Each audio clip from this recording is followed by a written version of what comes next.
The ring hit the mud before Georgia Crawford even had time to wipe her hands on her trousers.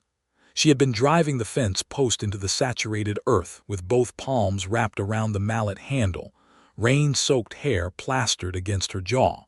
Her boots sunk 3 inches deep into the Oklahoma Territory clay, and she had not asked permission.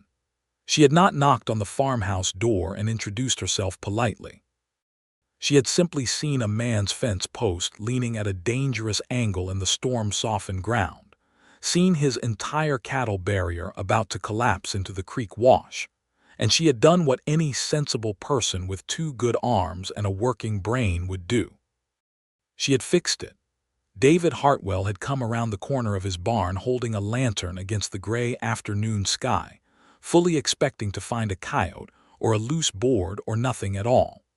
What he found instead was a woman he had never seen before in his life, mud to her elbows, driving his corner post back into the earth with a borrowed mallet she must have taken from his open tool shed, and doing it with a precision and force that made his jaw come loose from its hinge. He stood there for 11 full seconds. She did not notice him. She readjusted her grip, drove the mallet down twice more, checked the post with both hands by grabbing it and throwing her weight against it, found it solid, and then turned to reach for the wire stretcher she had set on the ground beside her.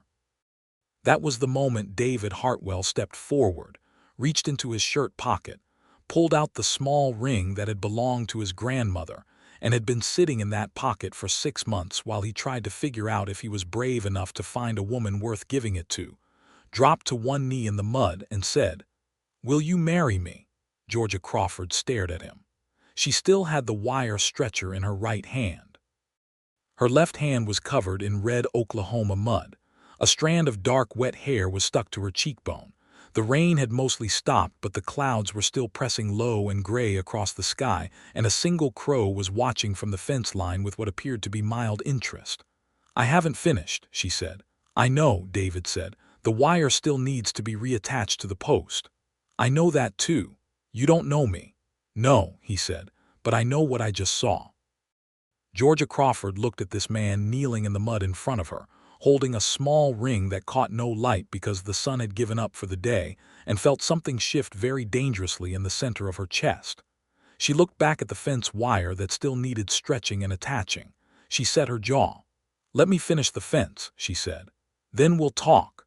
David Hartwell stood up slowly, brushed one knee that was already past saving, and nodded. He watched her reattach the wire to the post with the competence of a woman who had been doing physical labor since before she could read, and when she set the wire stretcher down and turned to face him fully for the first time, the ring was still in his hand. That was where it had all truly begun. But to understand why that moment cracked something open in both of them that neither one had been able to close again, you had to go back to the beginning of that same week. You had to go back to the town of Caldwell, Kansas, sitting right on the Kansas-Oklahoma border in the autumn of 1882, when Georgia Crawford had arrived with nothing but a trunk, a mule, and a deed to 40 acres of land that everyone in the county was convinced she had obtained through either fraud or tragedy, and they were not entirely wrong on the second count. Georgia Crawford was 26 years old when she came to Caldwell.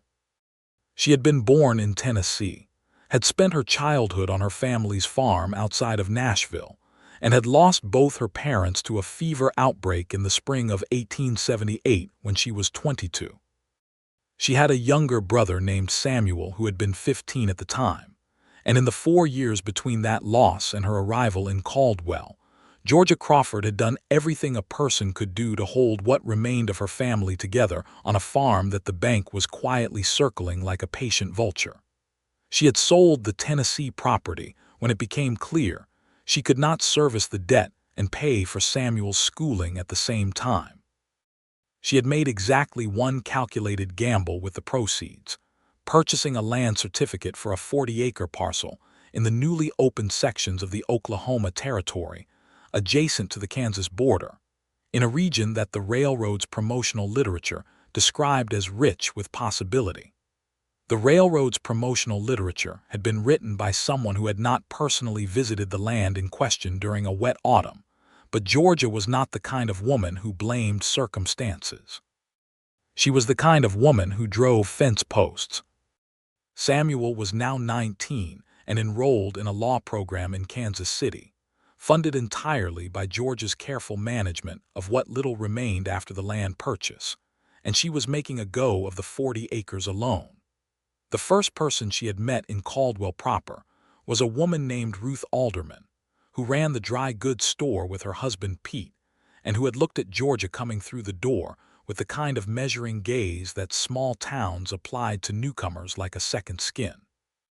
Ruth was 50 and broad and sharp-eyed and not unkind, just cautious, and when Georgia had introduced herself and named her land parcel, Ruth had gotten very still. "The Crawford parcel," Ruth had said. "It's mine now," Georgia said. "I'm Crawford." "The man before you," Ruth said carefully, "Mr. Aldous Crawford, no relation. No relation. The certificate was sold through a broker in Nashville. I bought it by mail." Ruth had relaxed slightly at that. Aldous Crawford was not a well-liked man in this county, she said.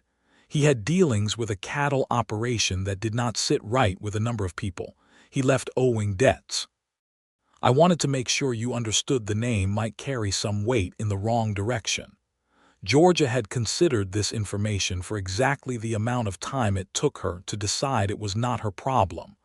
"I appreciate the warning," she said. "I plan to be my own kind of Crawford. Is there anyone in the county who can help me put up a proper barn before winter? I'll pay fair wages." Ruth had pointed her toward a man named Harold Tiggs who did carpentry work out of a place 2 miles east of town. She had also, in passing and without particular emphasis, mentioned that the Hartwell operation to the north of Georgia's parcel was the largest and most established cattle operation in the area, run by a man named David Hartwell, who had been operating the land since his father passed it to him in 1878, and that he was, in Ruth's measured words, a decent man if a difficult one. Georgia had filed this information and not thought much more about it. Her first 2 weeks on the 40 acres were consumed entirely by survival-level logistics. The small house on the property was structurally sound, but had been neglected for the better part of 2 years, and the barn was leaning in a direction that suggested ambitions toward horizontal.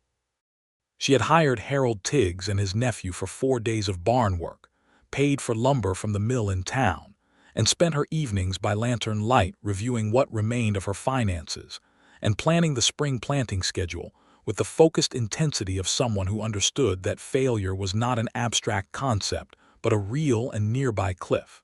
She had seen the Hartwell operation from a distance several times in those 2 weeks. It was impossible to miss. The land to the north was well managed in the way that comes from years of consistent attention, the fencing regular and maintained, the cattle in good condition even in the fall season, the outbuildings solid and properly weatherproofed. It was the kind of operation that spoke of someone who understood what they were doing and had been doing it long enough to have earned that understanding. She had not sought any introduction. She was not hiding or avoiding, simply focused on her own considerable list of problems. The storm that came on the Monday of her 3rd week in the county was not the worst storm the territory had seen, but it was substantial. It came in from the northwest on a gray morning and dropped steady rain for 6 hours that turned the clay soil into something between soup and cement. And Georgia spent most of it inside reviewing her seed catalog and listening to the rain hit. The new roof Harold Tiggs had installed at a slight angle that she had pointed out and he had adjusted, and which now, to his credit, was not leaking. When the rain let up in the afternoon, she went out to check her own fence lines, which were new enough to be secure, and to see if the creek that ran along the southern edge of her property had risen in any concerning way. It had risen, but not to an alarming degree. She walked the property line feeling the mud suck at her boots and making mental notes about drainage that would need attention in the spring. It was in walking the northern fence line, which abutted the Hartwell land, that she saw the post. It was a corner post at the northwest meeting point of the 2 properties, a substantial timber post that had been in place long enough to have weathered to silver gray, and the storm had done something devastating to the soil around its base. Whether it was the saturation of the clay or the particular angle of the drainage, or just the accumulated loosening of years of freeze and thaw, the post had shifted and was now leaning at an angle that would, if left unaddressed, pull the entire run of fence wire down within a day or two. And the fence wire in question formed one of the primary barriers between the Hartwell cattle and the creek wash below. Georgia stood there looking at it for a moment. She thought about going to find the Hartwell farmhouse and letting someone know. She looked up at the sky, which was still heavy and gray and threatening another bout of rain before evening. She thought about how long it would take her to walk to the farmhouse, find someone, explain the situation, and have them come back. She looked at the tool shed she could see from where she was standing, which was clearly on the Hartwell side of the property line but whose door was standing open in the aftermath of the storm, and through which she could clearly see a mallet hanging on the wall. Georgia Crawford was not a woman who stood around waiting for problems to solve themselves. She pulled the post out of the mud with both hands, repositioned it at the correct angle, borrowed the mallet, and began driving it back into the earth. She was nearly finished when David Hartwell came around the corner of his barn. David Hartwell was 30 years old in the autumn of 1882. He was 6 feet and 2 inches tall, lean in the way that men get when their work is relentless and their rest is never quite sufficient, with dark brown hair that needed cutting and gray eyes that his mother had called the color of winter sky, and that most people just called unsettling in the best possible way. He had a jaw that looked like it had been decided upon firmly and never revised, and hands that were scarred in the particular patterns of fence wire and horsework. He had inherited the operation from his father James Hartwell in 1878, the same year Georgia had lost her parents, and the 4 intervening years had aged him in ways that were not always visible on his face, but were deeply embedded in the way he moved through a problem. He had kept the cattle operation going through drought and hard winters, and 2 incidents of cattle theft that had involved the county sheriff, and 1 incident that had involved a rifle and no sheriff, and which David had no particular desire to discuss. He had done all of this largely alone, with the help of 2 ranch hands named Clarence and young Pete who worked the land 6 days a week, and who were, at the moment Georgia arrived on his property, taking advantage of the post-storm afternoon to repair some equipment in the east barn. David had come around the corner of the main barn to check on a section of roof he'd been worried about, and had found instead a woman he had never in his life seen before, driving his corner post back into the earth with the competence of someone who had done this 100 times. His first thought, absurdly, was that she was doing it correctly. His second thought was that the ring in his shirt pocket felt suddenly very warm. He had carried that ring for 6 months because his grandmother had pressed it into his palm the last time he had visited her in Wichita, saying that she had had a feeling, and that he should trust his feelings when the time came. His grandmother had been a woman of strong intuitions, and he had respected them in life, and was respecting them now, even though the time she had predicted had not come until this gray November afternoon in the mud. He had had no particular expectation of what the right woman would look like when he found her. He had not been looking with great urgency. The operation demanded too much of him for urgency about personal matters, but he had known, in the vague and reliable way that certain things are simply known, that when it happened he would not have to wonder about it. He would simply know. He watched Georgia Crawford drive the post into the earth twice more and check it with her full body weight and reach for the wire stretcher, and he knew. Which was how he ended up kneeling in the mud, holding his grandmother's ring, while a woman he had never met told him she had not finished the fence yet. Georgia Crawford turned to face David Hartwell fully once she had set down the wire stretcher, and she looked at him the way she looked at most things that required evaluation, which was directly and without particular performance. He was still holding the ring. He had risen from the mud, as she had instructed with her eyes more than her words, and was standing now at a polite distance with the ring in his open palm, which she had to admit was either the most sincere or most bizarre thing she had witnessed in recent memory, and she had witnessed some things in recent memory. "You're the neighbor," she said. "David Hartwell," he said. "You're on my land. Your fence post was falling into the creek wash. I fixed it. I see that. You're welcome." Something moved in those gray eyes, not offense, she thought, something more careful than that. "I am genuinely thankful," he said. "That post goes, I lose a whole run of fence and likely some cattle into the wash before I can get it back up." "That's what I thought," Georgia said, "so I fixed it. Without asking. You weren't available for asking. The storm wasn't going to wait." He looked at her for a long moment. "You're the Crawford woman," he said, "on the 40 acres to the south." "Georgia Crawford," she said. "Yes. I heard you arrived 2 weeks ago. 3 weeks Tuesday." He nodded slowly. The ring was still in his palm, and he seemed to become aware of this fact simultaneously with her renewed awareness of it. He closed his fingers over it gently and said, "I meant what I said." "I know you did," Georgia said. "That's what concerns me." "Why?" "Because either you're the strangest man in Kansas or you know something about yourself that I haven't had time to figure out yet, and I don't marry men I haven't figured out." "That's reasonable," David said. He seemed to mean it without reservation. "How long does figuring out take?" "Depends on the man," Georgia said. "Depends on the secrets. Every man has secrets." "Some men's secrets are debts," Georgia said. "Some are habits, some are darker than that. I've seen all three." "Which kind are mine?" he asked. "That's what I intend to find out," she said. "But I'll need supper first. I've been driving fence posts in the rain and I'm hungry." David Hartwell blinked. And then, for the first time since he had come around the corner of the barn, he laughed. It was not a polished sound or a practiced one. It was the laugh of a man who had genuinely not expected whatever had just happened, which was apparently what happened when you proposed to a stranger in the mud, and she accepted the terms of investigation over supper. "I have a pot of beans on the stove," he said. "That'll do," Georgia said. She picked up the mallet and the wire stretcher and walked back to his tool shed and hung them up where she had found them.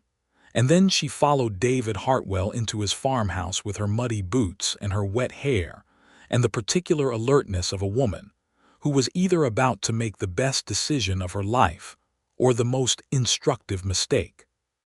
The farmhouse was larger inside than she had expected, with a main room that held a table, 4 chairs, a stone fireplace, and the organized clutter of a man who functioned well, but had no one to organize for. There were books on a shelf near the window, which she noted without comment. There was a map of the county pinned to the wall with several areas marked in pencil.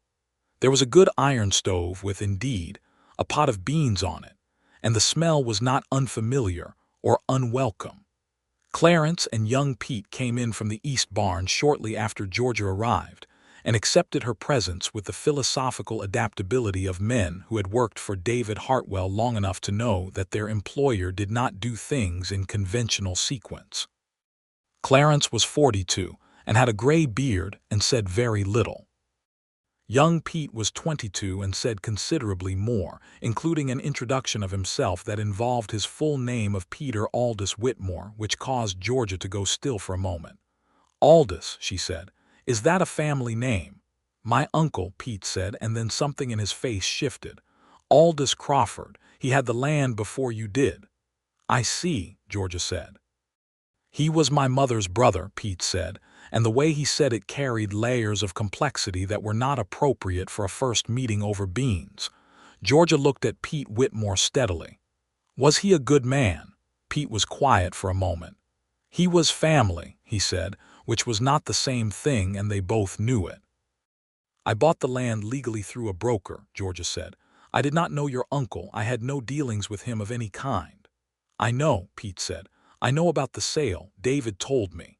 Georgia glanced at David, who was serving beans into bowls with the focused attention of a man who was allowing a conversation to play out without interfering. "You checked on me," she said.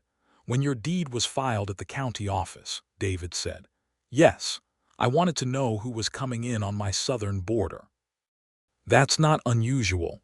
No, she said, it's not. What did you find? That Georgia Crawford of Nashville, Tennessee, had purchased a land certificate from a broker named Thomas Hull in good standing, and that she had no known association with Aldous Crawford or his interests. And his interests were. David set a bowl in front of her and sat down across the table. Clarence and Pete sat at the other end and minded their beans with pointed courtesy. Aldous Crawford ran a cattle operation that was not above moving stock that wasn't his, David said. He had arrangements with men from the Indian Territory that involved taking cattle from small operations and rebranding them. He owed money to several people in this county and in Wichita. He left 2 years ago ahead of what would have been a very uncomfortable conversation with the county sheriff. Georgia processed this information, and the land certificate. He sold it to your broker before he left, David said. The land itself is clean. The title is yours without complication. You made sure of that, she said. I did, he said. She looked at him across the table. Why? He met her eyes. Because whoever came in on that southern border was going to be my neighbor for a long time, he said, and I wanted to know what I was dealing with. And now you know, she said. More than I did this morning, he said. They ate the beans. Clarence and young Pete ate their beans and excused themselves back to the bunkhouse with the practiced sensitivity of men who recognized a significant conversation when they were sitting at the end of it. And by the time the lantern on the table was the only light in the room, Georgia Crawford and David Hartwell had been talking for 2 hours. She had learned that he had grown up on this land, that his father had built the farmhouse with his own hands, and 3 neighbors over the course of a single summer in 1865, that his mother had died when David was 12 from an illness the town doctor had never fully identified, and that he had had a younger sister named Clara who had married a man from Wichita in 1880 and was now living there with her husband and a baby daughter, which meant that David's grandmother, who also lived in Wichita, had at least some close family nearby.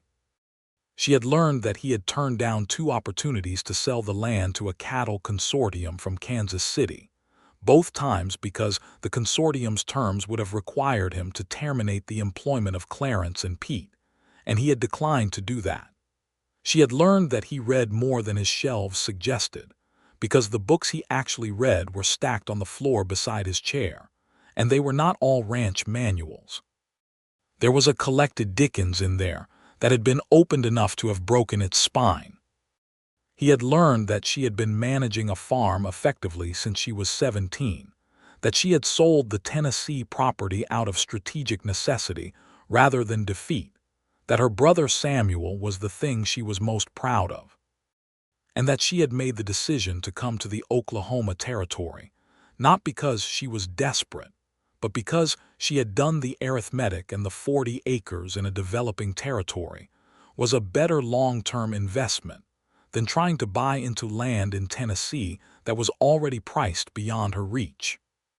He had learned that she had opinions about soil management that were informed and specific, that she had a temper that she kept under very deliberate control, because she had learned young that an uncontrolled temper was a liability more than a release, and that she was not the kind of woman who needed reassurance about her own decisions. He had also learned, watching her eat beans by lamplight with mud still drying on her forearms, that whatever his grandmother's intuition had been pointing at, it had not been wrong. The ring, Georgia said, when there was no more avoiding it. David reached into his shirt pocket and set it on the table between them. It was a simple thing, a gold band with a small setting that held a dark red garnet, and it was clearly old. The gold had the warmth of something that had lived close to human skin for decades. It was my grandmother's, he said. She gave it to me in April. Why? She said she had a feeling. About what? About me finding someone, he said. She was specific about the feeling without being specific about the person.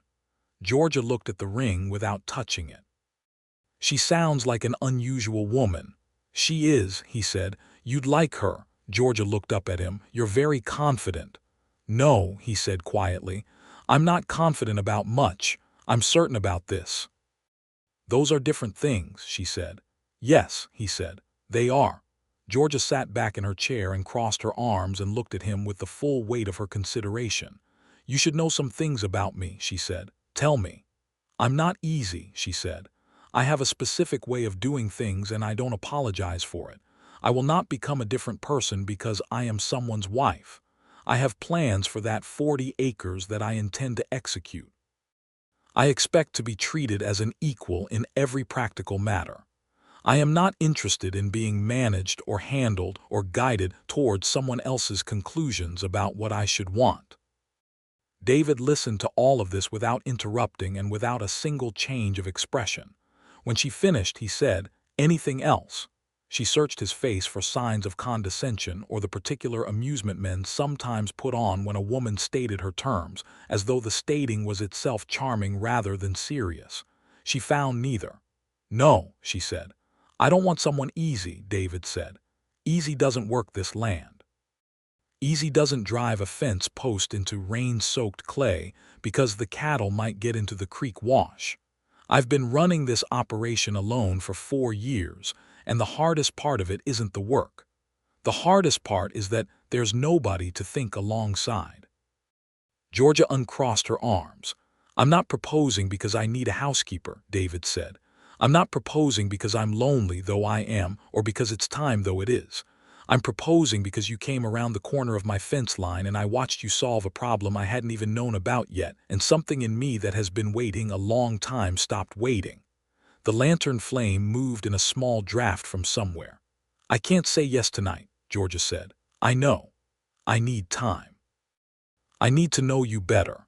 I need to trust that what you just said is who you actually are, and not just who you are right now with a ring in your hand and beans in the pot." "That's fair," David said. "And I need you to understand," she said, "that if at any point I find a reason this is a mistake, I will tell you directly and without drama, and I will mean it." "Understood," David said. She stood up and reached for her coat and looked at the ring still sitting on the table between them. "I'm going home," she said. "It's a 20-minute walk in the dark." David was on his feet. "I'll saddle a horse." "I don't need a horse." "Georgia." It was the first time he had used her name and both of them felt it. "Let me give you a horse. The creek is up and the path gets uncertain near the south bend. It's not about whether you can make the walk. It's about being sensible." She looked at him. "Sensible," she repeated. "Yes," she thought about it. "All right," she said. "A horse." He saddled a brown mare called June without ceremony and walked her out, and Georgia mounted with the ease of someone who had been on horseback since childhood, and he handed her the reins. Their fingers overlapped for half a second on the leather and neither of them made anything of it outwardly. "I'll return the mare tomorrow morning," Georgia said. "No rush," David said. She rode south through the dark and did not look back, and David stood at the gate of his property and watched the lantern he had given her move through the black distance until it was gone. He went inside and sat at the table with the ring in his palm and thought that his grandmother had been entirely right and that he owed her a very detailed letter. Over the following weeks, something rare and extremely specific happened between Georgia Crawford and David Hartwell. They got to know each other the way people get to know each other in the territory, which is to say through work and proximity, and the unguarded moments that happen when two people are tired, and there is still something that needs doing. Georgia returned June the following morning, and David walked her back down the property line to check that the fence post was holding, which it was. They stood at the fence line and talked for 40 minutes about the drainage situation on Georgia's south field, and David suggested a solution involving a shallow channel that would redirect the water flow without requiring significant excavation, and Georgia listened to the suggestion and then added 2 modifications that improved it, and David listened to those with the focused attention of someone taking notes. This was the template. Georgia would come to the fence line, or David would come around to her property for some stated purpose, and they would end up talking about soil and cattle, and the politics of the Kansas-Oklahoma border and the railroad's promised expansion, and the difficulty of hiring reliable labor in the territory. And in between all of that practical conversation, they talked about books and families and what they had wanted when they were children and what they wanted now. They talked about loss, though carefully at first. Georgia told him about her parents and the fever, and the 4 years she had held the Tennessee farm together on the strength of her own will, and David listened in the specific way he had, which was without the impulse to minimize or to fix. He told her about his father, who had been a man of strong appetites and stronger temper, who had loved his family with the particular ferocity of a difficult man, and who had worked himself to death by 52 in the service of land he had built from nothing. David had admired his father and feared him and loved him in that complicated way that children love difficult parents, and he had spent 4 years working out which parts of his father he wanted to keep and which he wanted to set down. "The ring," Georgia said one afternoon, sitting on the top rail of her fence with a cup of coffee that had gone cold 20 minutes earlier. "Did your father give it to your grandmother?" "His father did," David said. "It's been in the family 3 generations." "That's a lot of history to hand to a stranger in the mud." "You weren't a stranger by the time I understood what I was holding," David said. She looked at him sideways. "That happened very fast." "Yes. Does that worry you, that I knew quickly?" "No," David said. "What would worry me is if I had known and ignored it because knowing fast didn't fit someone's idea of how it was supposed to happen." Georgia drank the cold coffee and thought about this. "Samuel is coming in February," she said. "My brother, he has a week between terms." "I'd like to meet him," David said. "Would you?" she said, and the way she said it carried 1,000 words underneath it, because Samuel was not just her brother. Samuel was the person whose judgment she trusted most in the world, and they both understood that his visit was not simply a family reunion. "Yes," David said simply, "I would." There were difficulties in those weeks, because a story without difficulty is not a true story, and these were real people in a real territory in the autumn of 1882. The difficulty that arrived first came in the form of a man named Carl Breckett, who owned a property 2 miles east of town, and who had apparently had an interest in the Crawford 40 acres before the deed had been filed. He came to George's property on a Wednesday morning when the air had the first edge of winter in it, and knocked on her door with the particular manner of a man who expected the knock to carry authority. He was 50 and gray-haired and not unpresentable, and he explained to Georgia that he had been in conversation with the original broker, Thomas Hull, about purchasing the land certificate before it had gone to auction, and that he had expected to be notified of the sale before it was finalized, and that he considered there had been some injustice in the process. Georgia listened to this with the door open and her arms folded and then said, very clearly, "The land was sold at legal auction, and I purchased it by the legal process. Your conversation with a broker does not constitute a prior claim and has no standing in law. I'm sorry if you were disappointed. The land is mine."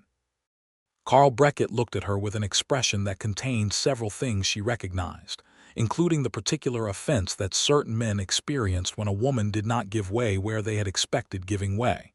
"You might find it easier," he said, "to sell to me at a fair price and avoid the difficulties of managing 40 acres alone." "I am not finding it difficult," Georgia said. "Good day, Mr. Breckett." She closed the door.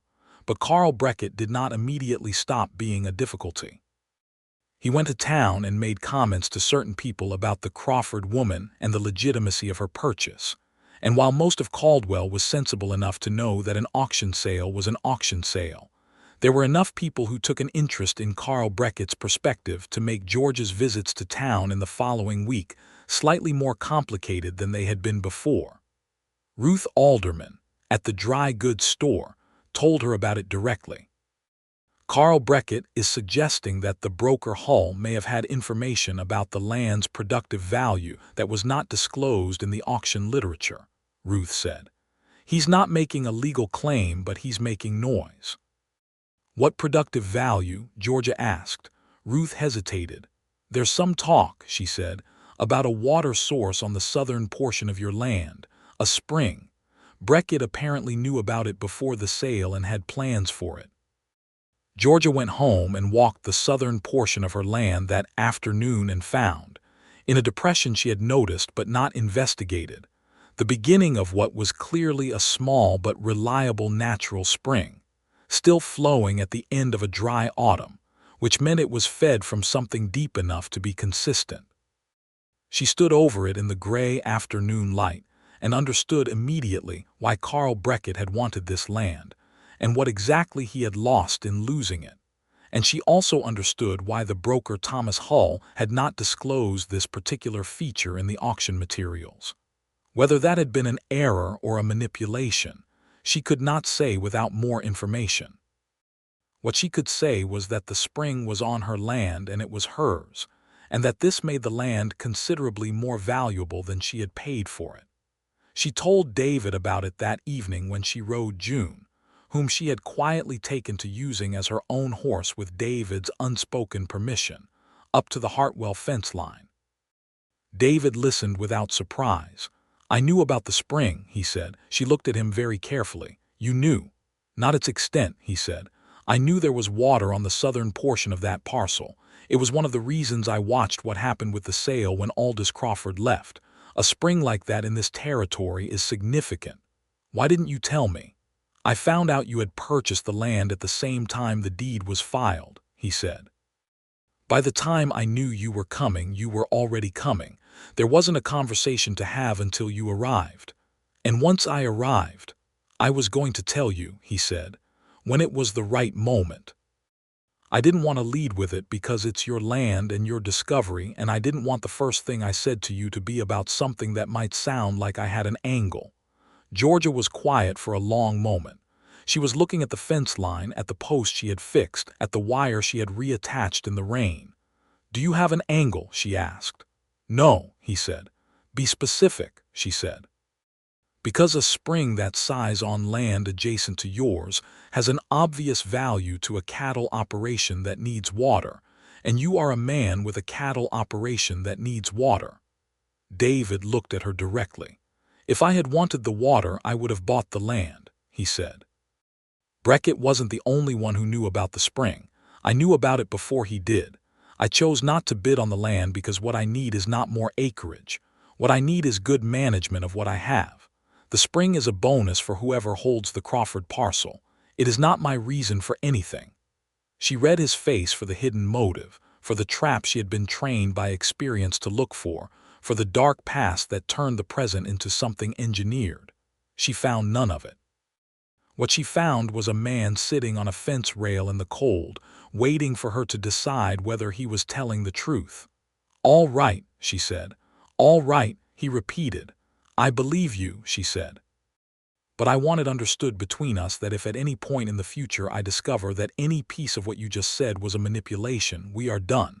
Not difficult, not complicated, done." "Understood," David said. "Same terms apply in the other direction." She looked at him. "I haven't given you reason to doubt me." "No," he said, "and I don't. I'm just noting that terms like that should go both directions, or they're not terms at all. They're just leverage." Georgia Crawford sat with that for a moment and then said, with complete sincerity, "That's the most sensible thing anyone has said to me in 2 years." They sat on the fence rail in the cold for a while longer than was strictly necessary. Winter came to the territory in early December with the particular intensity of a season that had been saving its energy. The temperature dropped in 3 days from cool to genuinely dangerous, and Georgia spent those days in a blur of preparation, banking hay around the base of the house to insulate the foundation, securing the barn with bracing she had done herself based on Harold Tiggs's specifications, and wrapping the water pipes with the materials she had bought from Pete Alderman's dry goods store 2 weeks earlier on Ruth's advice. On the 4th day of the hard cold, she woke to find that her water pump had frozen solid despite her precautions, and that she had, consequently, no water for the morning. She was still standing in her kitchen assessing this problem when she heard a horse outside and looked out to see David Hartwell on his black gelding Ranger, with a second horse carrying 2 large water barrels. He had driven 6 miles in the hard cold to bring her water before she knew she needed it. She opened the door and looked at him and said nothing for a moment. "I lost a pump to the freeze in my 2nd year," he said, from the horse.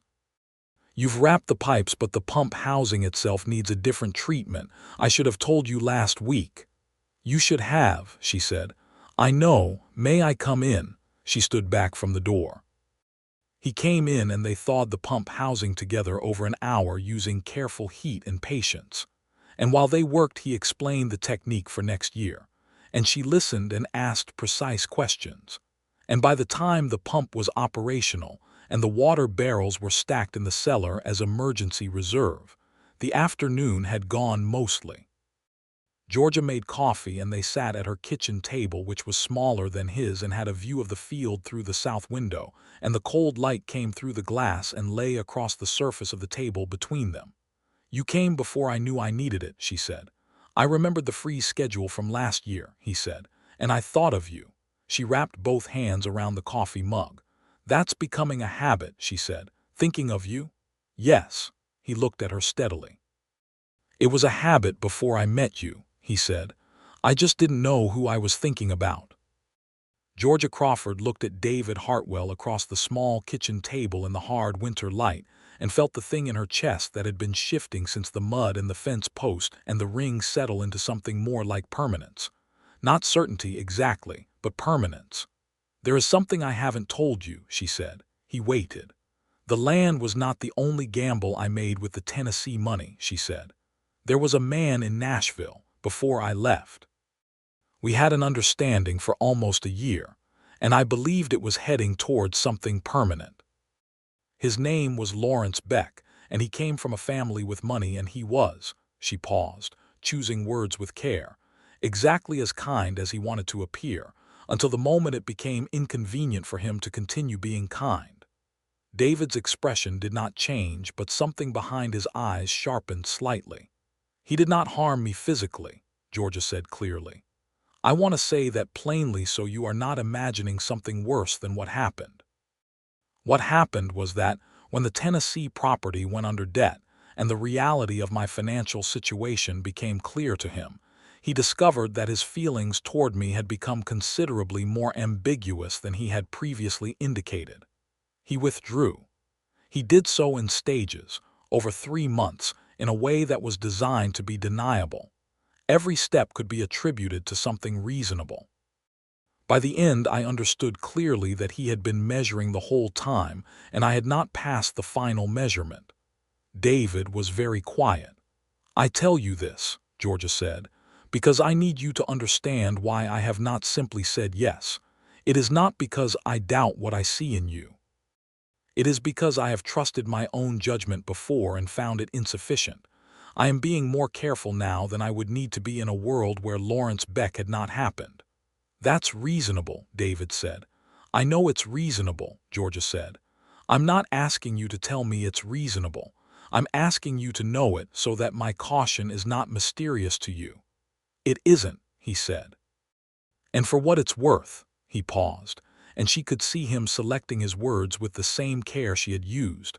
"Lawrence Beck is not a category I recognize myself as belonging to. But I understand why you're watching for it, and I would rather you watch carefully than trust blindly." "Blind trust is not what I want from you." "What do you want from me?" she asked. "Everything you're actually capable of giving," he said, "which based on available evidence is quite a lot." She laughed. It surprised her, the way it always surprised her when something in the vicinity of David Hartwell broke through her careful management of her own responses. It was not a guarded sound. It was just a laugh, which was in itself a kind of answer. Samuel Crawford arrived in Caldwell on the 3rd day of February, 1883, on the afternoon train from Kansas City, carrying a leather satchel and the slightly startled expression of a young man who has been living in a city and has been abruptly returned to open sky.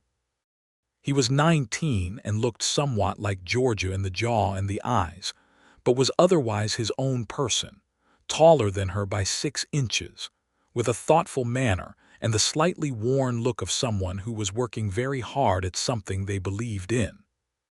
He was studying law because he had decided, after watching Georgia manage creditors and brokers and bankers with the tools available to her and no others, that the law was the mechanism by which the difference between those with power and those without it was either reinforced or challenged, and he intended to be someone who challenged it. He embraced his sister on the platform with genuine relief, and she held him for a moment longer than was strictly stoic, and then stepped back and looked at him the way older siblings look at younger ones they have been worrying about from a distance, measuring for changes. "You look thin," she said. "I'm fine," he said. "The boarding house has adequate meals. I'll send you back with preserved food," she said. "Come, there's a wagon." She had borrowed the wagon from David without making it into a statement, and Samuel noted the wagon and the horse pulling it with a law student's attention to detail. "Whose rig?" he asked. "A neighbor's," Georgia said. "David Hartwell. You'll meet him." Samuel looked at his sister. He had been reading her letters with the close attention of someone trying to understand what was being said underneath what was being said, and the name Hartwell had appeared in enough of them with enough frequency, and in enough context to have given him an already substantial impression. "How close a neighbor?" he asked. "About a mile north," Georgia said. "Get in the wagon." He met David 2 days later when David came to the fence line on a stated errand involving the return of a borrowed tool and stayed for the better part of an hour. Samuel Crawford watched this interaction with the kind of disciplined observation that was becoming his professional habit, and what he observed was a man who spoke to his sister as though her words had weight and responded to her as though her judgments were sound, and who seemed, in the specific way of people who are not performing their behavior, simply to be himself.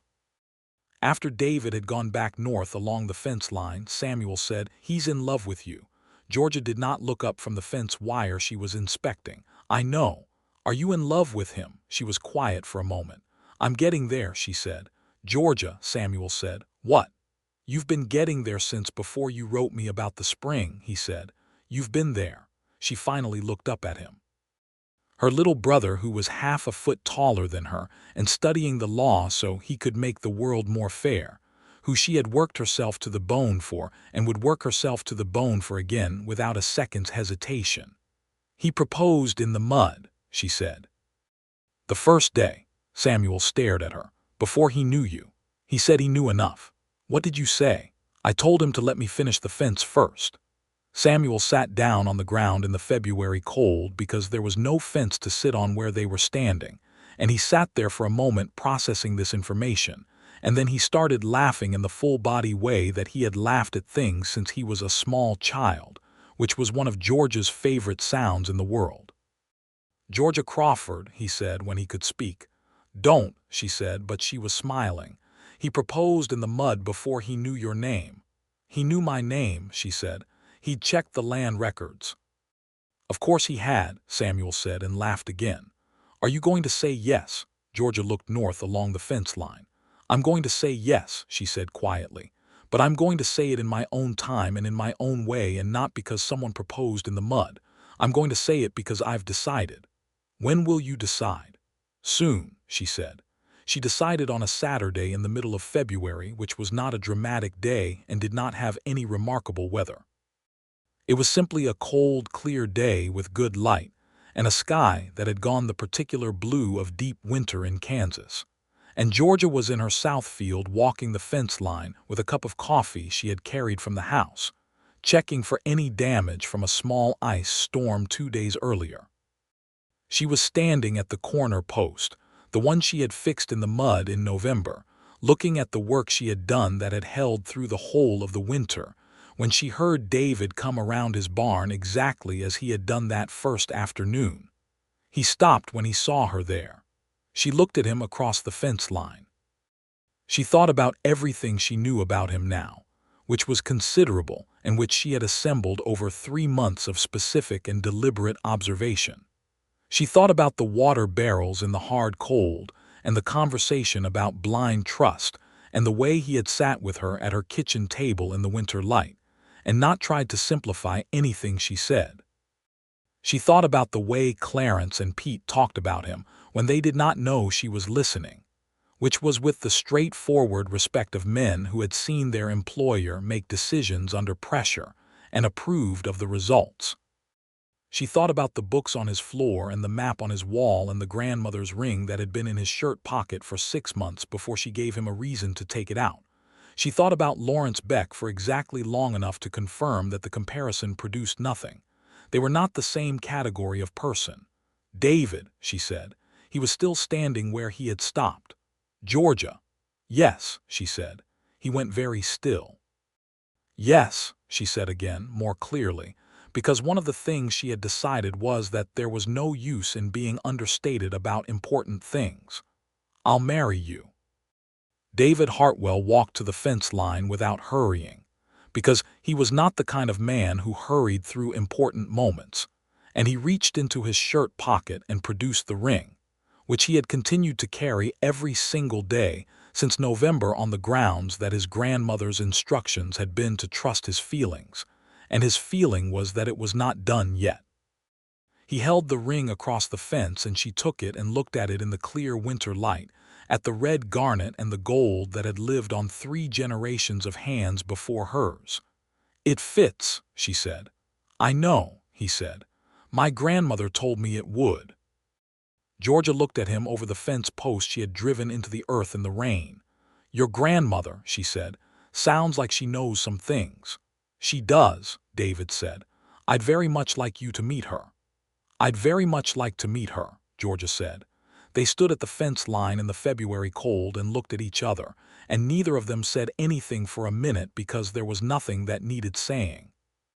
The ring was on her hand and the fence post was solid in the earth, and the sky was the particular blue of deep winter, and somewhere to the south, a crow called once and was silent.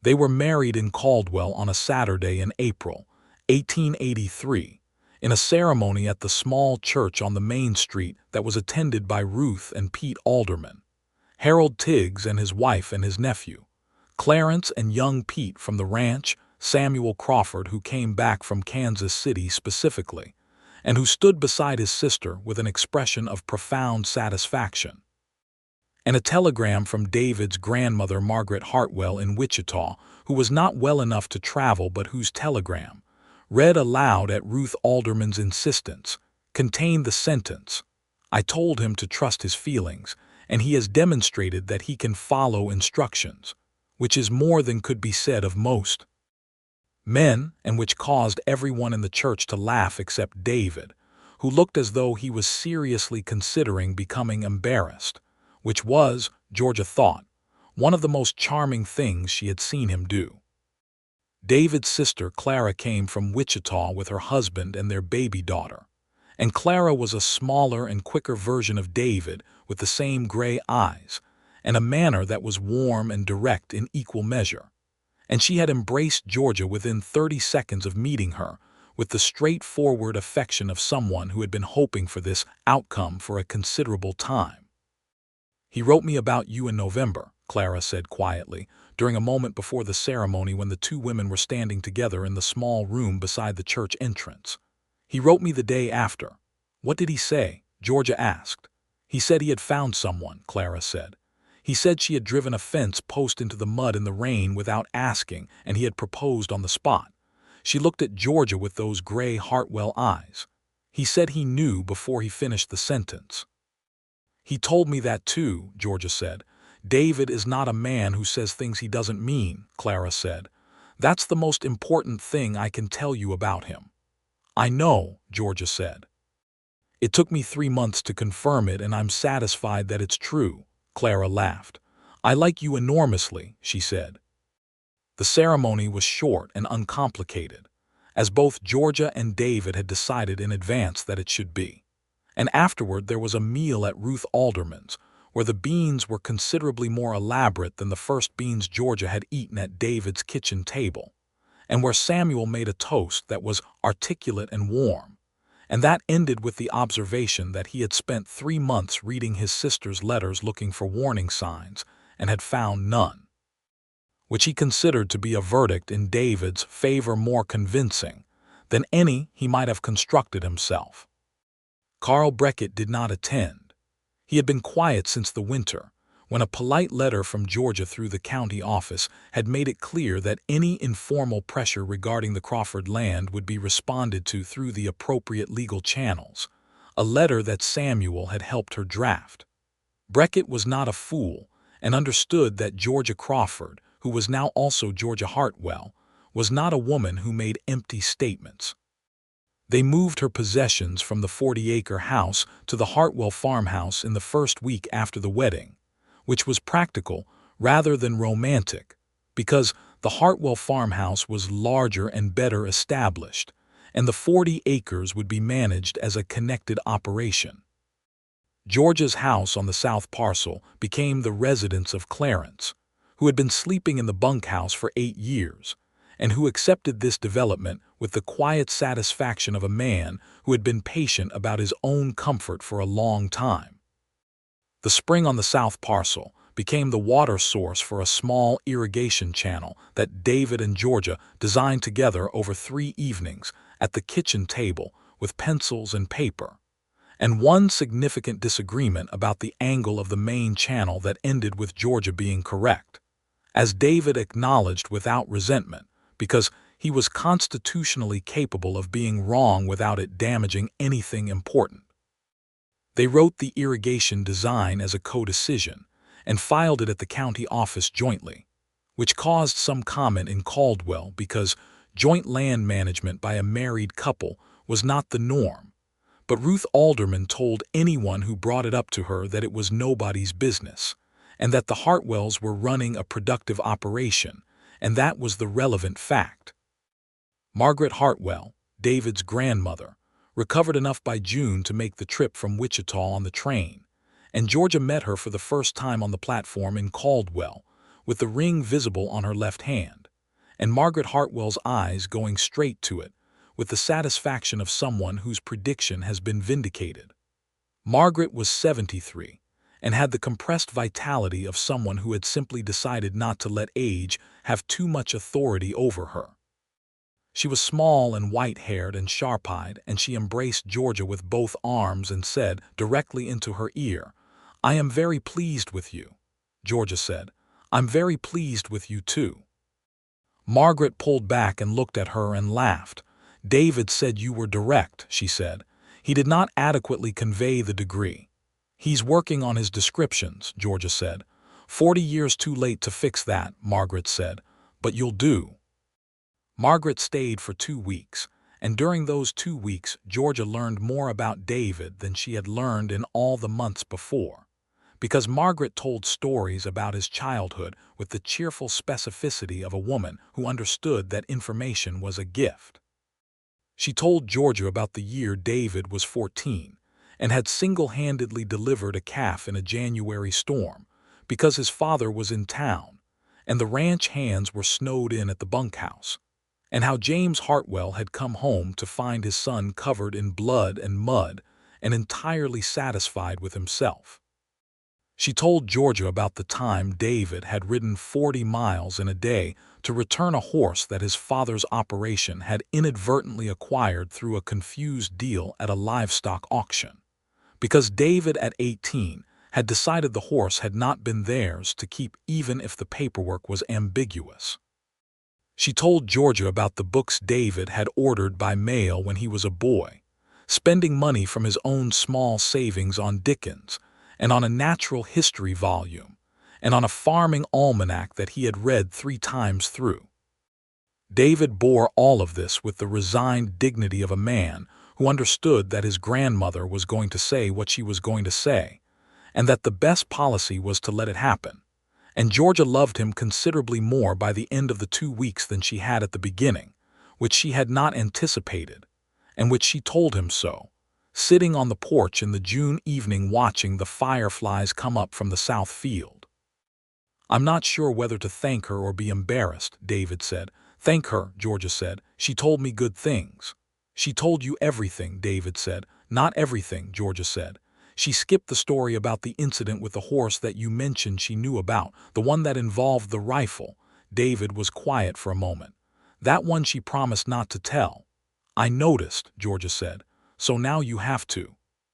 He looked at her sidelong in the evening light and then, somewhat reluctantly, told her about the two men who had been systematically stealing cattle from the three smallest operations on the county's eastern edge in the summer of 1879, including one animal from the Hartwell operation, and how the county sheriff had been aware of the situation and had been moving at a pace that the victims of the thefts found insufficient, and how David and two other ranchers had located the operation and confronted the men involved, and how the confrontation had involved one rifle shot that David had deliberately placed into the ground 2 feet in front of the lead thief's boots as a demonstration of intent, rather than a use of force, and how the sheriff had arrived 20 minutes later to find the two thieves sitting very still on the ground being watched by 3 ranchers who had made their position clear.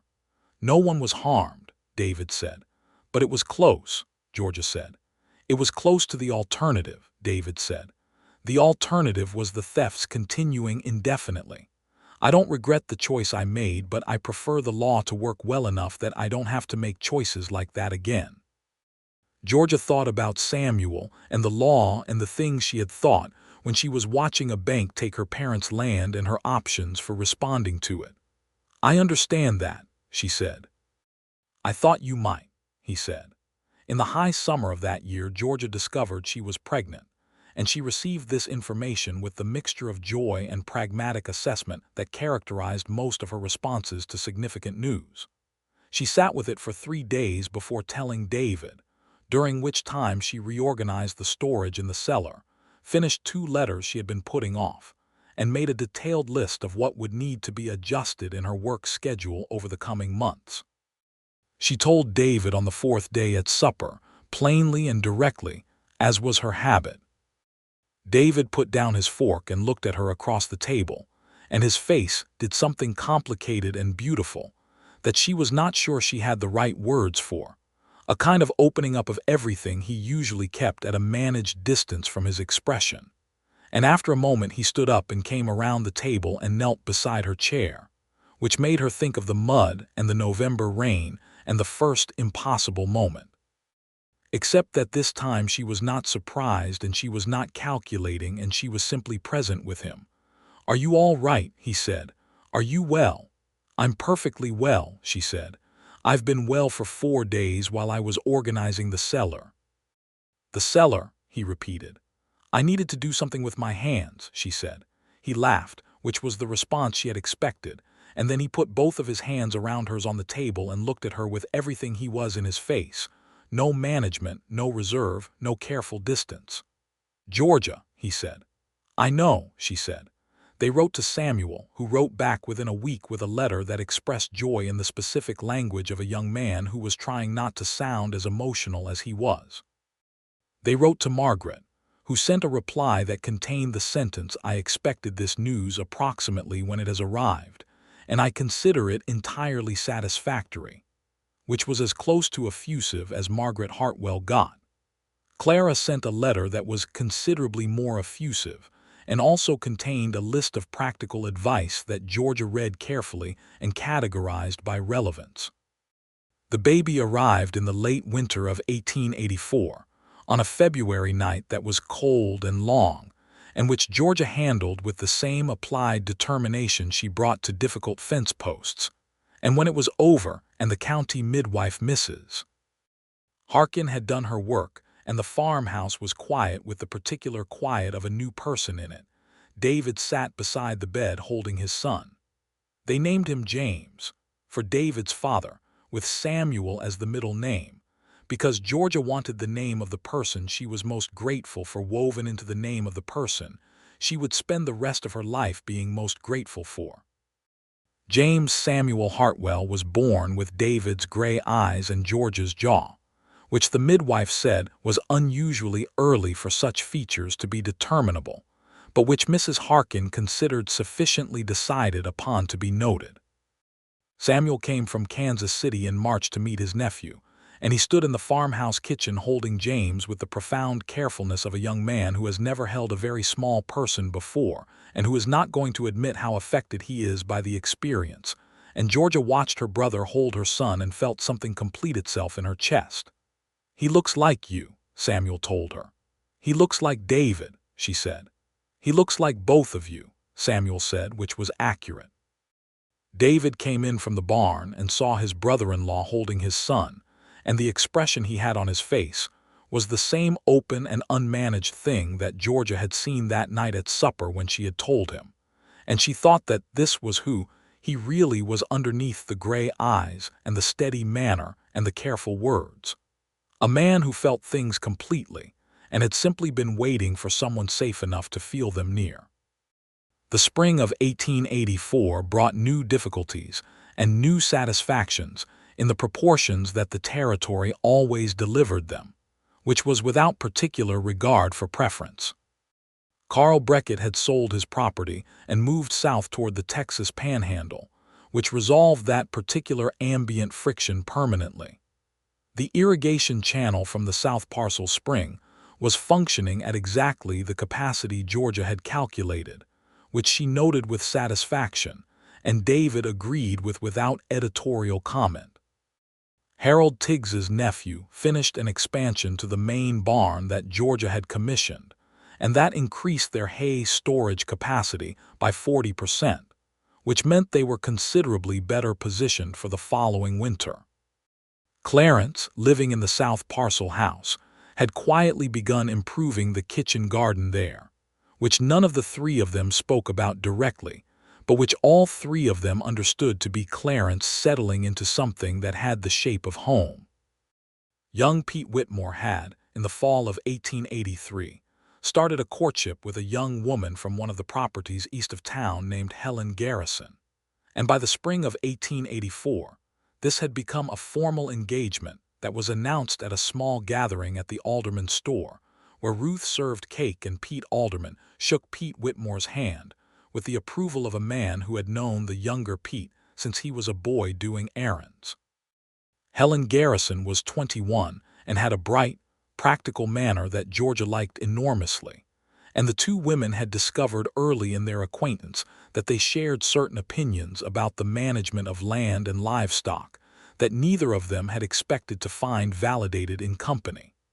Georgia wrote to Samuel every 2 weeks with the regularity of someone who had decided that correspondence was not optional.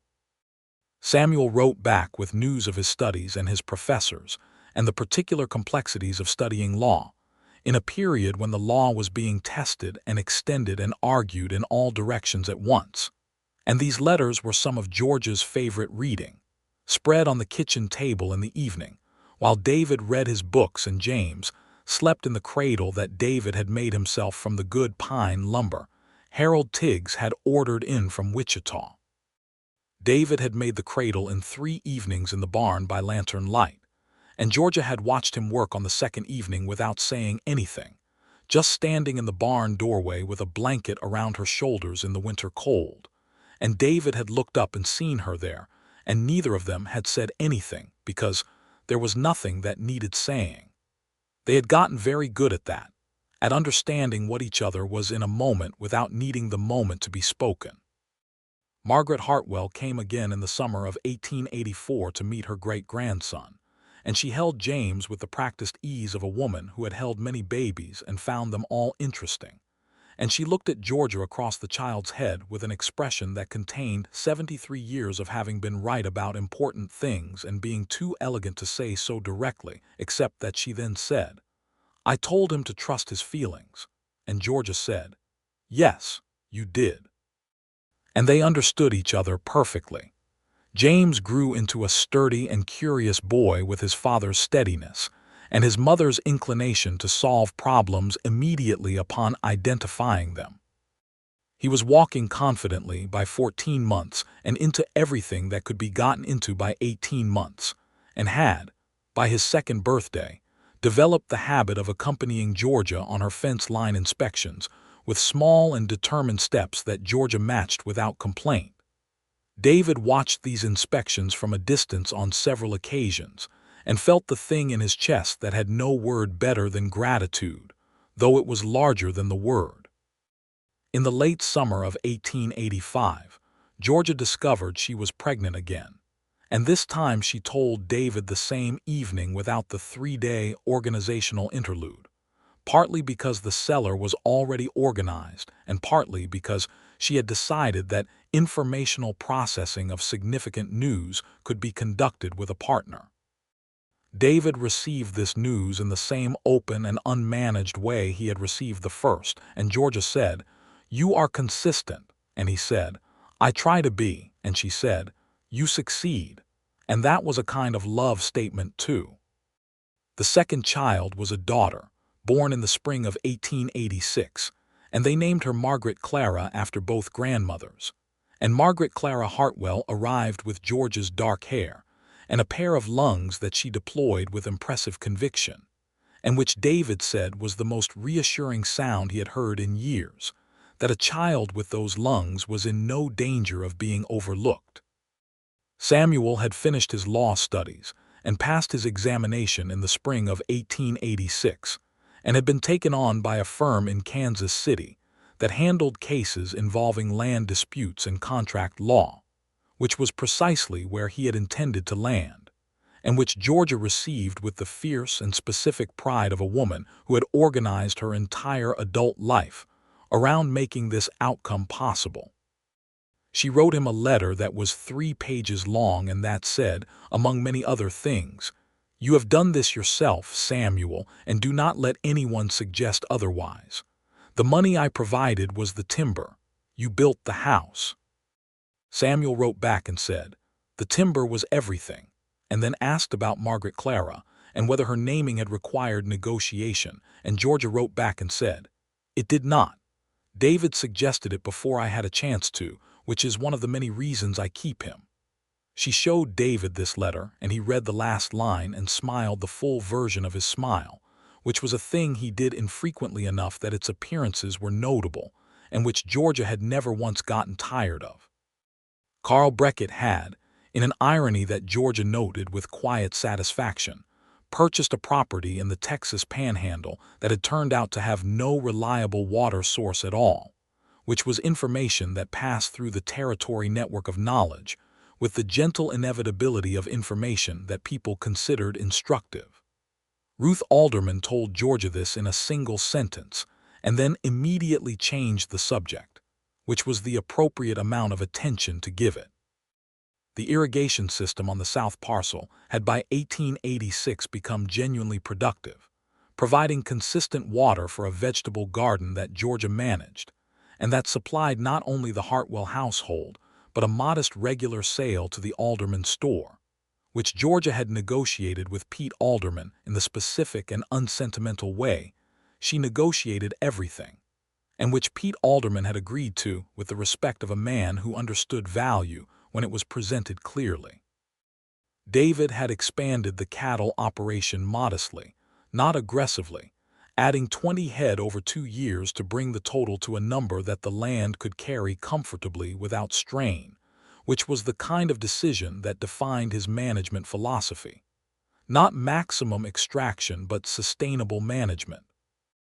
Georgia had the same philosophy about the 40 acres, and their combined approach to the land produced an operation that was not the largest in the county, but was among the most stable.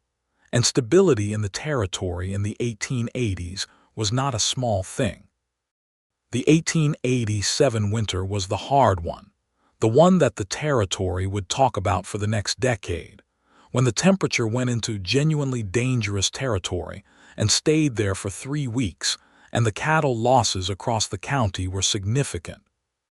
The Hartwells lost 4 head, which was a real loss but considerably less than most of their neighbors lost, because of the hay storage Georgia had commissioned in 1884, and the windbreak David had planted on the north pasture the previous spring, and the combination of early preparation and specific attention that characterized every decision they made together. They sat together in the kitchen through those 3 weeks, James on the floor with a carved wooden set of animals that David had made him over the previous summer, Margaret Clara in her cradle by the stove, and worked through every decision about the cattle and the pipes and the horses, and the hay with the quiet competence of 2 people who had been solving hard problems together long enough to be genuinely good at it. There were disagreements.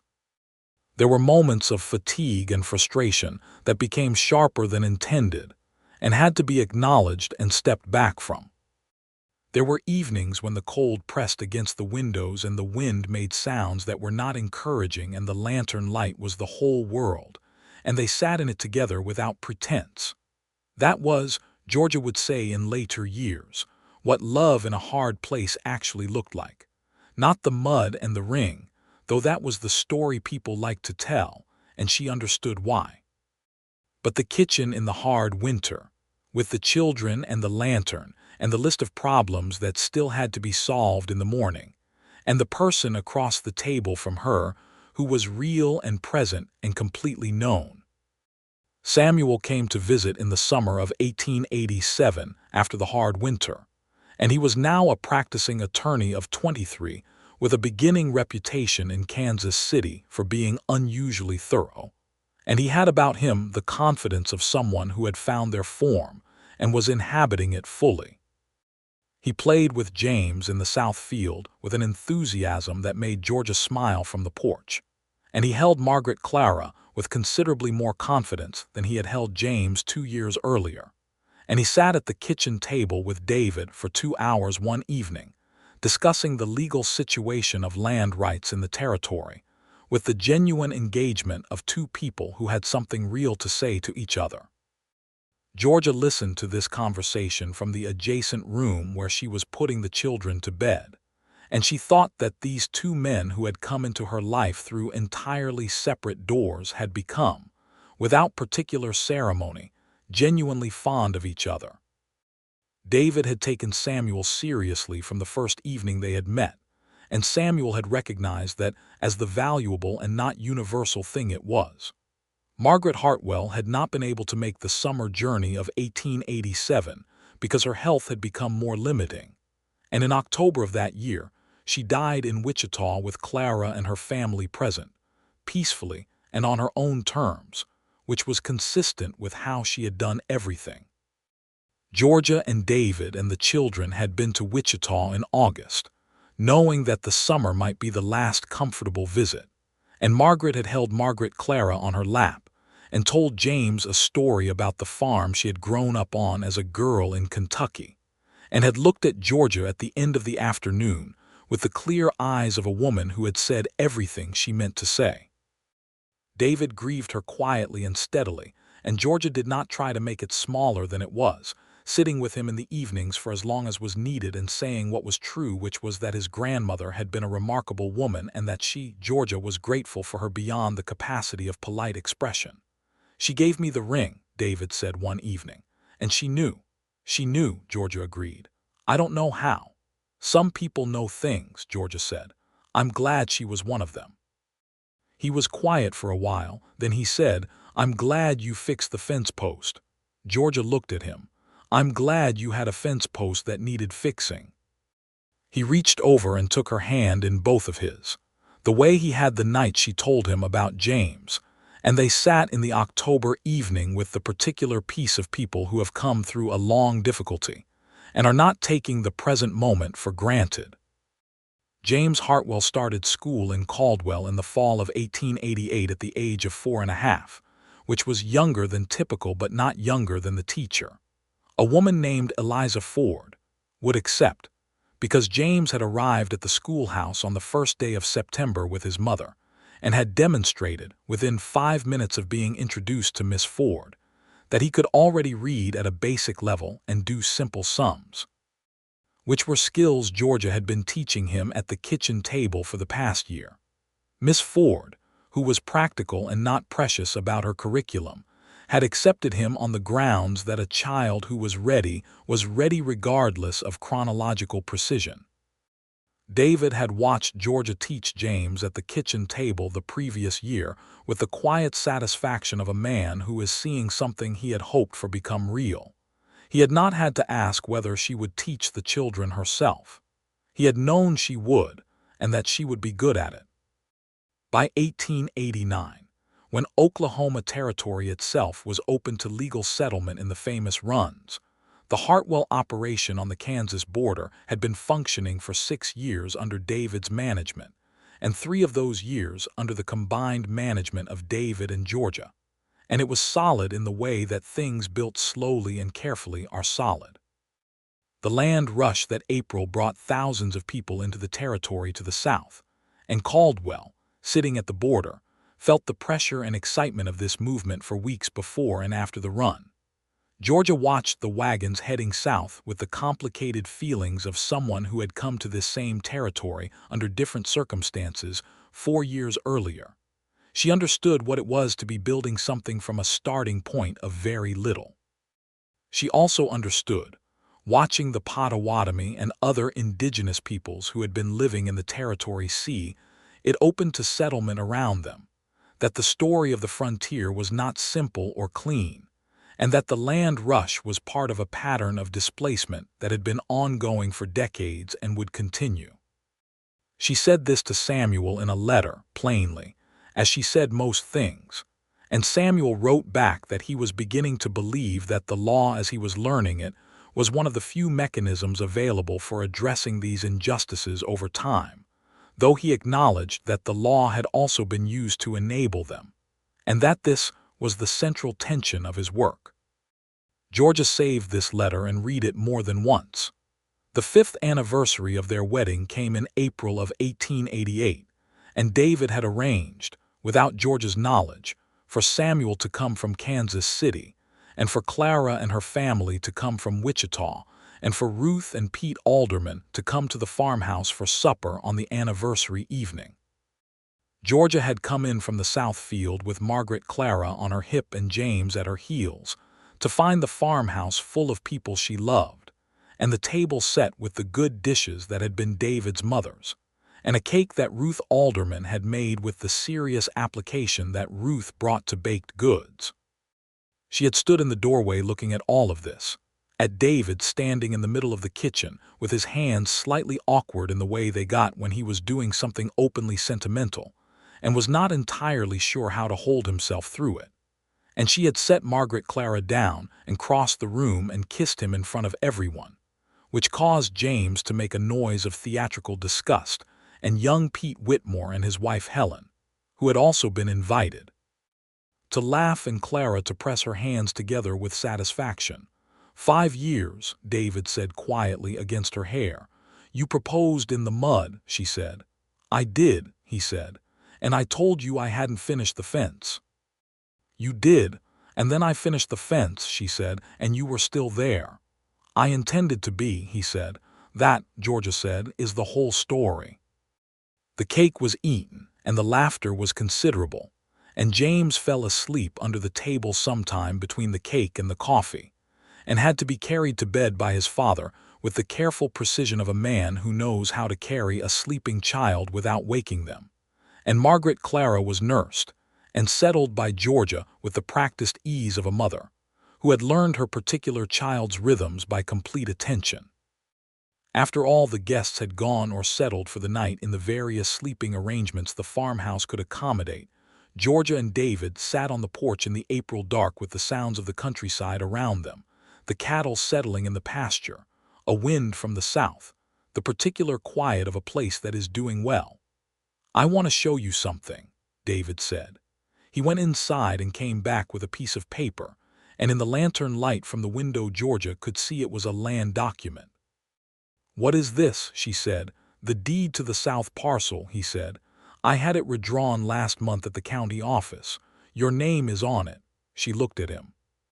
It should have been done at the beginning, he said. The south parcel was always yours. The irrigation and the spring are yours. The deed should reflect that formally and completely, not just in practice. Georgia looked at the document in the lantern light. Her name, Georgia Hartwell, formerly Crawford, 40 acres of Oklahoma territory, the spring in the South Depression, the channel she had designed, the fence post she had driven into the mud on a November afternoon before she had known his name. You didn't have to do this, she said. I wanted it correct, David said. The law should reflect what is true. She looked at him, this man who had knelt in the mud on the first day with his grandmother's ring, and had been exactly who he said he was every day since, who managed cattle with wisdom and read Dickens by the fire and made cradles and tables in time for the things that mattered, who had listened to everything she said and treated it as worth hearing, and had never once tried to make her into someone smaller. Samuel would approve of the legal thinking, she said. I consulted him, David said. In the letters. Of course you did, Georgia said, and she was so full of something for which she still did not have the perfect word that she set the document carefully on the porch rail, and folded her arms around her husband and held him in the April dark, and felt the 50 acres beneath their feet and the house behind them and the children sleeping inside, and the whole long improbable chain of events that had begun with a fence post in the mud and had led here.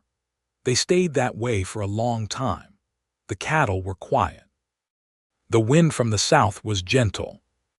The first of the late spring fireflies were coming up from the long grass in the south field, which was George's field, which had a spring in it, and which she had fixed a fence post on in the rain before anyone had asked her to, because the fence had needed fixing and she had been there and the job had been right in front of her. That had always been her way. See the problem, do the work, stand by the result. She had not known, driving that post into the clay, that she was also making a beginning. She had not known that the ground she was pressing the timber into would be ground she would build a life from, or that the man who would come around the corner of the barn would be holding 6 months of quiet conviction in his shirt pocket. She had not known any of it, but she had fixed the fence post, and David had been exactly who he appeared to be, and that turned out to be enough. More than enough. The whole irreversible and daily deepening thing. In the years that followed, the Hartwell operation continued to grow in the measured way Georgia and David both preferred, with attention to what the land could sustain, and what the family needed, and what the community around them required. Young Pete and Helen Whitmore built their own home on a property east of town in 1889, and Pete stayed on as ranch hand but now came and went as his own man on his own land, and the shift in arrangement was handled by all of them with the easy grace of people who have worked out their regard for each other and do not need to perform it. Clarence tended his kitchen garden on the south parcel with the commitment of someone who has found his purpose in a thing that is not glamorous and does not mind. The garden expanded every year, and Ruth Alderman's store received a regular supply of preserved vegetables in the fall and fresh ones in the summer, and Clarence, who was not a man of many words, allowed the quality of the produce to speak for his feelings about the arrangement. James Hartwell grew up with his father's gray eyes and his mother's certainty, and became, by the age of 10, the kind of boy who read everything he could find and had opinions about it, and was not shy about sharing those opinions with any adult willing to engage, which his parents considered a feature rather than a problem. He was interested in the law because his Uncle Samuel was interesting, and the law Samuel talked about was interesting. And David Hartwell watched his sons developing interests with the private satisfaction of a man who has understood that the people his children become are their own achievement and not his to direct. Margaret Clara grew up with George's hair and her own particular disposition, which combined David's patience with something fiercer that seemed to be entirely original. And she had from a very early age an interest in animals that expressed itself in a detailed and empirical engagement with every creature on the property that David encouraged, and Georgia supported, and Clarence facilitated, by allowing her access to the kitchen garden creatures on the basis that she would neither harm them nor excessively disrupt the garden. Samuel Crawford came to Kansas as often as the law practice allowed, which was not as often as Georgia would have liked, but more often than most busy attorneys managed for family. He was building a reputation in Kansas City for careful, thorough work on land rights cases, and had in 1888 taken on his first case involving the land rights of an Osage family in the territory, which had been both professionally difficult and personally significant in the way that first cases of consequence always are. He wrote to Georgia about it in detail, and she wrote back with the kind of engagement he needed from her, which was neither simple encouragement nor discouraging realism, but the specific and honest attention she brought to everything he said. He was 25 in 1889 and not yet married, and Georgia did not pressure him about this because she understood the particular focus that building a career required, and because she had been 22 before she had understood what she wanted from her own life and trusted herself to pursue it. He would find his way. Georgia Crawford Hartwell in the spring of 1889 was 33 years old and had been in the Oklahoma Territory for 7 years, and had been married for 6, and had a 7-year-old son who could outread most adults and a 3-year-old daughter who could outrun most children and 40 acres of land, with a spring in the South Depression that was her own and a farmhouse she shared with a man who had loved her since before he knew her name, and who had not once in 6 years given her reason to revise that understanding. She stood at the fence line on a morning in May, at the corner post that had started everything, and put her hands on the solid timber and felt it firm in the earth where she had driven it down, and thought about the chain of things. The rain and the mud and the borrowed mallet and the ring in the pocket, the beans by lamplight, the winter water barrels, the cellar organizing and the first news of James, the hard winter and the kitchen lantern and the lists of problems still to solve, the 5-year supper and the deed with her name. All of it, the whole accumulation of ordinary and extraordinary days that had become a life she had built from the ground she was standing on. David came around the corner of his barn in the May morning light, as he had come around that corner in the November rain, and stopped when he saw her at the fence line, as he had stopped that first time. But now he knew her completely and she knew him completely, and they were not on opposite sides of something. They were on the same side, which is the only arrangement worth having.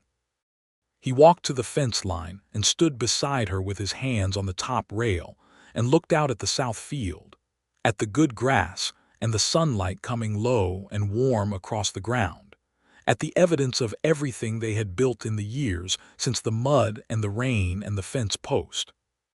"It's held," Georgia said, "the post, the fence, all of it." "It has," David said. She turned to look at him, and he was already looking at her in the way he had always looked at her, which was with the full attention he brought to everything that mattered and nothing held back. "I think we should plant the east field this season," she said. "I was thinking the same thing," he said. "New seed variety. I wrote to a supplier in Wichita. Tell me about it." She told him about it, there at the fence line in the May morning, and he listened and asked the right questions, and offered one suggestion that she improved upon, and the east field was decided, and the spring was warm and full of possibility, and the 40 acres and the Hartwell land were together one whole thing under 2 names that belonged together, Georgia and David, who had met in the mud and stayed in the years and built something that was true in every part of it and was not done growing yet. The fence post stood solid and silver gray in the morning light. It had held through everything. It would hold through everything still to come.